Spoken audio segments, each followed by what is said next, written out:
யாரோ ஒரு தற்கூரி ஒன்று ரஜினி சாரை வந்து அவ்வளோ ஒரு இதுவாக கேவலமாக பேசுதான். வேறு ஏதோ லிங்காவா ஏதோ சொல்கிறாங்க. முட்டைக்கோஸ் மண்டை மாதிரி வச்சுட்டு மண்டையில் முடி இல்லை, முடிதான் இல்லைன்னு பார்த்தா மூளையும் இல்லை போல இருக்கு அந்த ஆளுக்கு. ஒரு பொய்யை பேசுறது கூட தன்னுடைய தலைவனுக்கு சாதகமாக இருக்கிறதா பேசணும். அதாவது மற்றவங்களை அவதூறு பண்ணி அதில் வந்து நம்ம தப்பிச்சிக்கணும்னு நினைக்கிறதோ, மற்றவங்களை கீழ்த்தரமாக பேசி நம்ம உயர்ந்தவன் காட்டிக்கிறதோன்னு நினச்சா அது உனக்கு தான் அசிங்கம். ஒரு இலங்கை தமிழர் ஒருத்தர் வந்துட்டு பேசினாரு, நான் பார்த்தேன். அவர் சொல்கிறாரு, என்னடா முட்டாள் தமிழ்நாட்டு மக்களாக இருக்கீங்க. சிம்பு கூட 2 லட்ச ரூபா கொடுத்தாரு இலங்கை தமிழர் அந்த கஷ்ட சூழ்நிலையில். இந்த விஜய் வந்து அதுவும் ரசிகர் மன்றம்ல 500 ரூபாய் கொடுத்தாரு, நன்கொடை 500 ரூபாய் கொடுத்தாரு. இப்படியாப்பட்ட கஞ்சனை ஒரு முதலமைச்சராக்கி உட்கார வச்சிருக்கிறீங்களே. சரி, அது இருக்கட்டும். நீ எப்படி பேசுவ?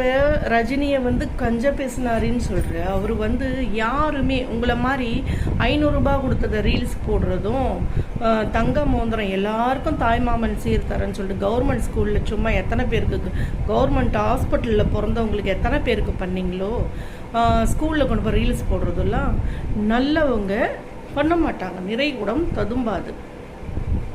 அவர் வந்து ஒரு கடவுளுக்காக எவ்வளோ செஞ்சுருக்காரு, மக்களுக்காக எவ்வளோ செஞ்சுருக்காருன்னுட்டு விளம்பரப்படுத்திக்காம செய்கிறார்.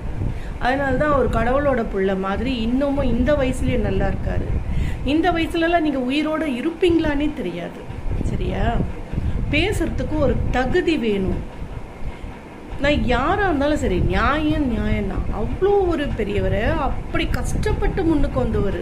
சரியா? உங்களை மாதிரி அப்படியே அடித்து புடுங்கி ஆட்சியில் வந்து உட்காந்துக்கின்னு மக்களை சித்திரவதை பண்ணிக்கிட்டு இருக்கீங்களே, அது முதல்ல நீங்கள் யோசிச்சு பாருங்கள்.